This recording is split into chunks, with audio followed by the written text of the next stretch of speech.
Welcome to the Roost News, the place for all things volunteer. I'm Constance Harris, a team member for the Roost News Podcast, and I am excited today. I'm excited about the two ladies that I'll be interviewing. I'll be interviewing Kathy Lewis, Associate Director for the Volunteer Engagement and Outreach of our great state of Maryland, and also with Shirley Sgouros, who is the Andrus 2025 Andrus Award Winner. Welcome, Kathy and Shirley. Thank you. I'm happy to Thank be you. here. Yes. Oh, so glad you could join us. So, you've heard me say Andrus Award, so you know that that's going to be our topic today. But before we even get to talking more about the Andrus Award and the winner for 2025, let's hear a little bit more about you, Kathy, and also you, Shirley. Let me start with you, Kathy. Okay. I know that you have been doing this for a minute. Give us an idea of how long you have been working with the state of Maryland. I've been with AARP Maryland for about 3.5 years now. As you mentioned, I'm the Associate State Director for Volunteer Engagement and Outreach. In this role, I have the privilege of working with volunteers and community partners across Maryland to help advance AARP's mission. Much of my work focuses on recruitment, development, and supporting volunteers and helping them find their passion to make a difference in their communities. It's the best part of my job is working with volunteers. I like that answer, and it's true. So many of us do have a passion about volunteering with AARP, and I like your response, helping us find that passion and engage in it. As you know, mine really is speaking because you know me from other areas as well. I do. All right. Well, thank you, Kathy. And Shirley, please tell us a little bit about yourself. Um, I've lived in Maryland for about 23 years and 10 years here in Baltimore City. And before that, I used to live in Howard County. I'm basically, a wife, caregiver, and taking care of my kids and a community volunteer. And currently my husband is battling brain cancer, and that's been a major part of my life for the past few years, just taking care of him. But during that time period, a lot before, I've volunteered for a lot of organizations and stuff like that, and even during some of his time in the hospital, I have been able to still reach out to the community and do some volunteering too. Excellent. Well, we'll hear, I'll probably ask you a couple more questions about some of your other volunteer activities, and especially how you've managed to balance being a really good volunteer with all of your caregiving responsibilities, a mom and a wife. Um, but let us talk just a little bit more now about the Andrus Award itself. Some of you who are listening to this podcast already know that the Andrus Award is a major award that's given out in all 53 of the AARP state offices. And sometimes the awards are given only to volunteers, are nominated, and other times it's prestigious people in the community that are nominated for this award. So, one of the things that I'm curious to know, Kathy, is kind of how did you all even come up with your process for making this nomination for Shirley? Well, as you mentioned, the Andrus Award is our most prestigious volunteer award that we have, and it does recognize individuals who make a significant and lasting impact through volunteer service and who embody the spirit of Dr. Ethel Percy Andrus, AARP's founder. So in Maryland, we accept nominations both from AARP volunteers and our community volunteers because meaningful service takes many forms. Our selection committee reviews each nomination based on impact, commitment to service, and how the nominees' work aligns with AARP's mission of empowering people to choose how they live as they age. Our team comes together, they review it, and they come to a decision on who fits that stellar bill for us. And last year, that was Shirley. I love it. I love it. And do you want to, well, even I'll come back to that question, Kathy. Let me ask Shirley. Shirley, were you surprised when you first learned that your name had been submitted? Did you have to accept the nomination? Did you do cartwheels? Tell us a little bit about your response.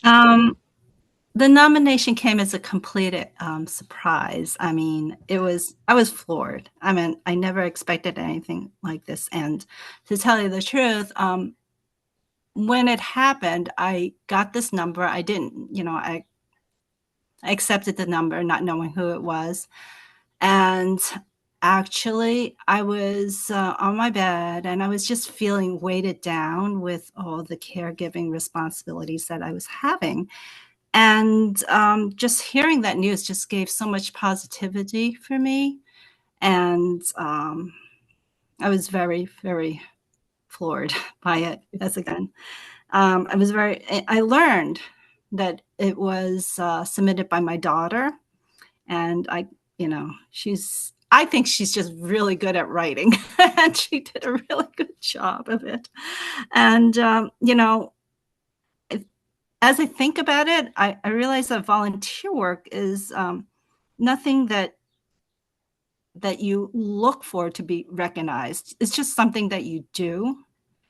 And the motivation has always been for me, helping the community and neighbors, and being selected was unexpected, but deeply appreciated and quite meaningful, I like it. I like it. I do want to hear a little more about some of those volunteer activities in the community. But before I even ask you to unpack that, as young people say, or expand on it, Shirley, let me go back to Kathy with how I'm guessing you had a team of people, Kathy, that help you work on this. And from that team, do you want to share with us just a little bit of some of the criteria or the things you looked at that caused Shirley to really be? Sure. clear? Yes, sure. We do. We have a team of volunteers who review our Andrus nominations every year for us. And Shirley's nomination stood out because of the impact that she had on the lives of others. The committee was impressed with her dedication to both the community service that she does and the caregiving that she did, as well as her commitment to helping people remain connected and supported.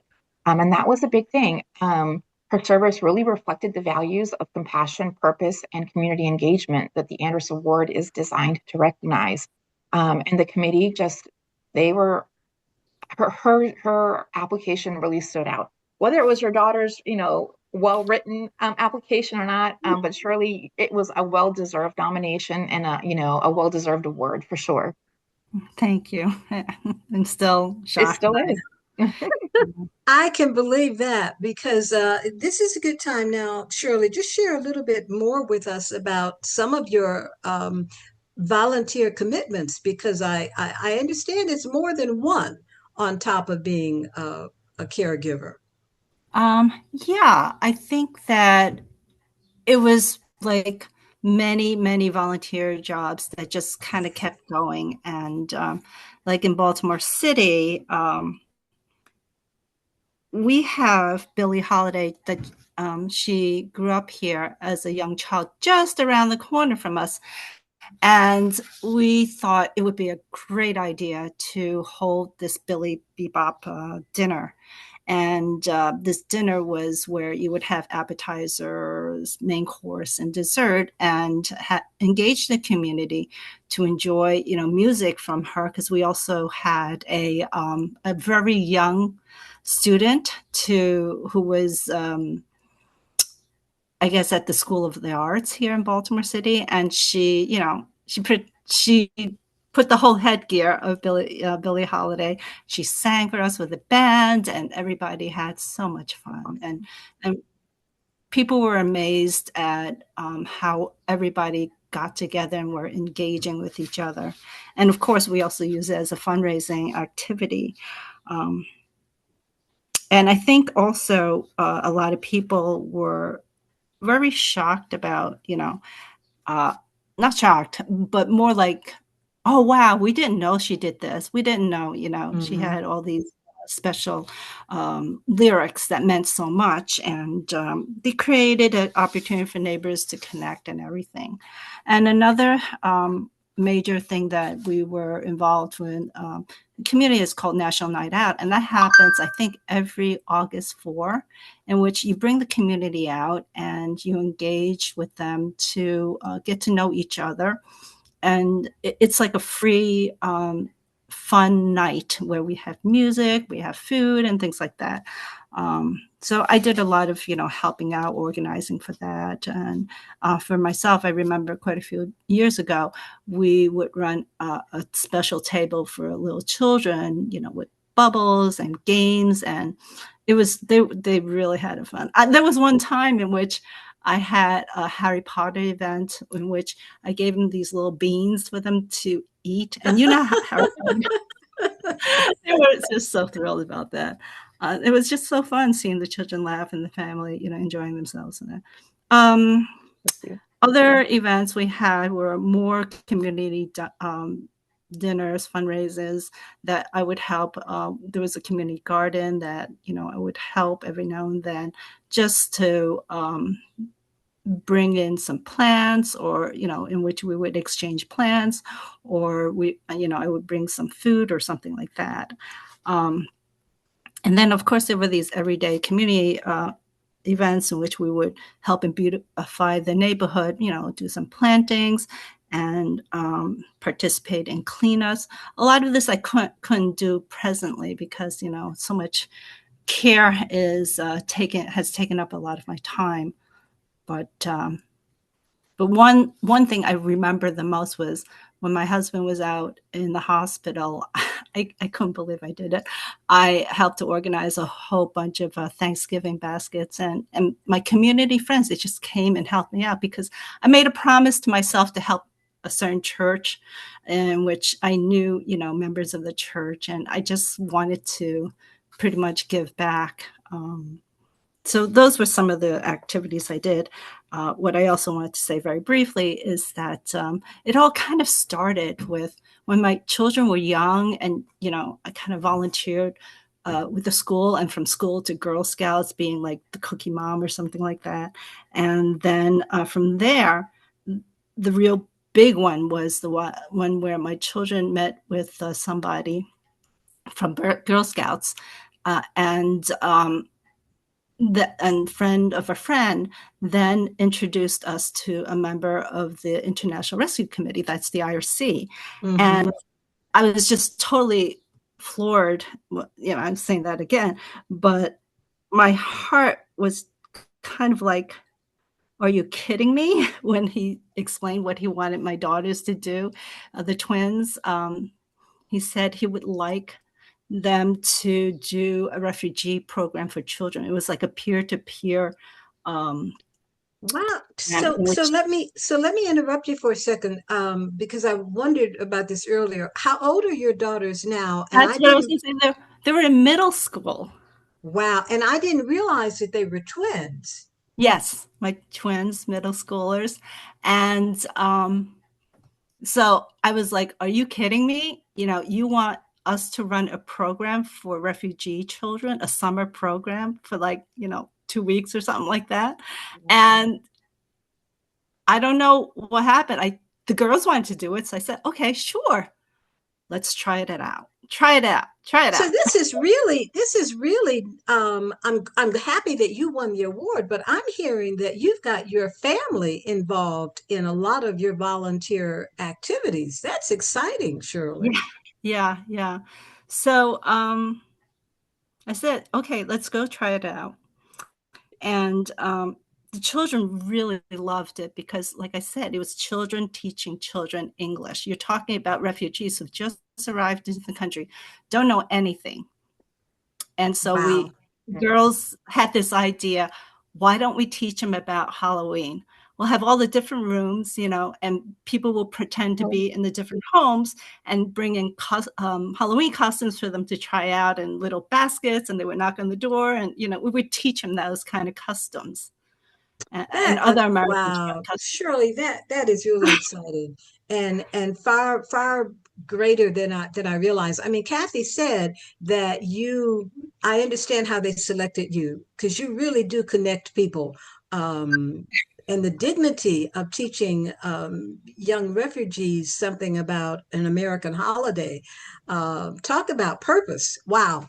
Wow. Yeah, I was like, I was the boo-boo lady. I was the school bus driver. I was the lunch lady and the substitute teacher and helper. And then we were also the recruiter because some of the very first few days, nobody knew that the program was running. So I was running around in my minivan with my daughters, sending kids out, knocking on doors, because we knew where a lot of the refugees lived. And they would knock on their doors and say, do you want to come to our program? So I'm thinking one other thing I would ask you about this because clearly you are very busy. Any tips for other volunteers on how you have organized your schedule to be a caregiver as well as all of these really important volunteer activities? That Google Calendar helped a lot. I'm telling you. And just that idea that's in your brain and in your heart that you want to help. And that just goes so deep down that you say to yourself, yes, I know I want to help and do this. I know that this needs to be done. And that's how it got me through. Wow. Well, you're teaching me something. I look at the Google Calendar, but I suspect that I'm not using it to the extent that I could use it just in listening to your schedule. Wow. Amazing. Well, I share, we have this Google share. I think you're aware that you have the Google Share calendars also and all that. That helps a lot. Wow. So, Kathy, I know you can't reveal anything about this year's. Ooh, why do we have? Did I hear an echo? Okay, I know you can't share anything about this year's contenders for the Andrus Award, right. but I am still a little curious. Remind us when the selection process begins, and I'm just, I probably shouldn't say this, but I can't resist it. Topping Shirley is not going to be possible. It's not going to be. It's not going to be. It's not going to be. So the Andrus Award cycle is actually open now, and for us, it goes, I think, through either mid or end of August. So we're accepting nominations from now through the end of August. So we're going to encourage anybody who knows a well-deserving volunteer whose service is making positive differences in their communities to please submit a nomination for them. Because, at the end of the day, the Andrus Award is all about celebrating the power of volunteerism, and we at the Maryland State Office look forward to continue our tradition of recognizing, well-deserved volunteers and community leaders this year. So Shirley is going to be hard to top. For sure. Now, any plans to make any changes in the process that you've used in the past, Kathy, or you? No, our process seems to work. We have a great group of our own AARP Maryland volunteers who come together to review the applications, and they make that final decision for us. So that process works really well for us. I love it. I love it. Well, Shirley, we sure do admire you tremendously. And I congratulate you on having received this award. And now that I've talked with you, I absolutely understand. I know had I been on that committee, your name would have just jumped out too. I'm pretty confident it would have been real clear that you would be the 2025 Andrus Award winner. Before we bring this to a close, I just want to ask, is there anything that you would have liked that I may have omitted asking you? Anything you'd like to add? Shirley, any other information on your volunteer activities or caregiving activities? And Kathy, any more promotions for people to submit their applications? I'll let Shirley start. Okay. I guess because I'm a caregiver at this point, I'm looking forward to being involved more with AARP on that end about caregiving. And because caregiving is one of the most challenging and meaningful experiences that I'm encountering right now. My husband's brain cancer has required a lot of hospital visits, appointments, and care. And, we're learning that caregiving requires a lot of patience, compassion, and of course, a lot of resilience. Very much encountering that. And so I'm trying to balance caregiving and volunteering, which can be difficult, but because I've volunteered with the community, I'm looking forward to National Night Out on August 4, in which I make sure I put it in that calendar. I say I really want to make sure I can make it to that meeting. So that's just something to look forward to. You know what I mean? It also gives you another time point where you can kind of relax a little bit, not always be involved with this caregiving, which really does weigh you down. But people are saying, you got to care for yourself. You've got to take care of yourself too. And so that's why I look upon this, this other part of AARP with the caregiving avenue that I'm looking forward to. You know what I mean? I do. But and I really appreciate you highlighting the fact that AARP is heavily, heavily involved in getting the word out about the challenges of being a caregiver and how important it is to really self-care. You're right. I mean, you're touching on all the targets that AARP zeroes in on in our programming for caregivers. So thank you for highlighting that because it's so important. And thank you for being an example to other caregivers of what can be done even when you're going through the challenges of being a caregiver. That you can still find time to relax and take care of yourself and have things to look forward to. That's really crucial.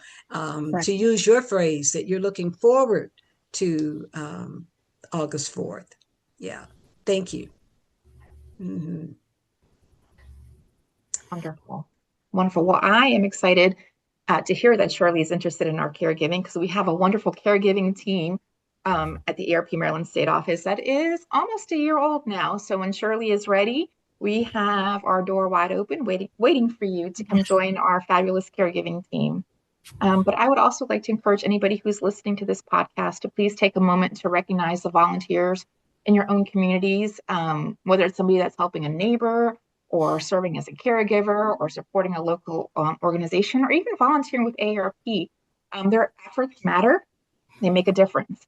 I also, once again, would like to congratulate Shirley. We are honored to recognize her as our 2025 Andrus Award recipient and grateful for the examples that she sets through her service, her compassion, and her dedication to others. And, thank you for the opportunity to share her story. It was such a pleasure meeting her and her family at the Andrus Awards last year. And I hope that they can join us again this October. Oh, wow. Thank you. Yeah, thank you so much.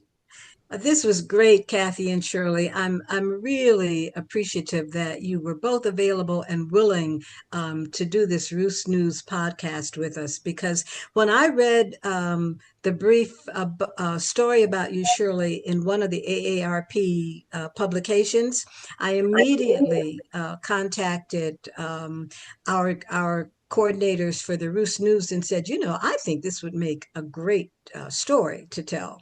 And so I'm really glad that you were available to share your story, because it's impactful. You've done a lot.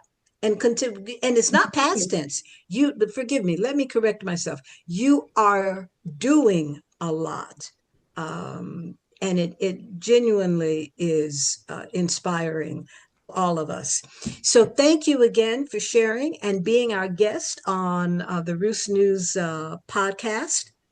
As I mentioned before, this is part of the Office of Volunteer Engagement. Most of you know that. And to all the staff and volunteers, we want to encourage you to listen to the Roost News podcast channel on YouTube or whatever your favorite, version of platform, whatever your favorite media platform is for listening to podcasts. And of course, do invite your friends and family to join us.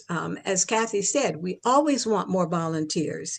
And if you've got a story to share, please let us know that, because we'd like to be able to interview you. On behalf of our Roost News podcast team, we thank you for listening. Join us again. Thank you. Thank you.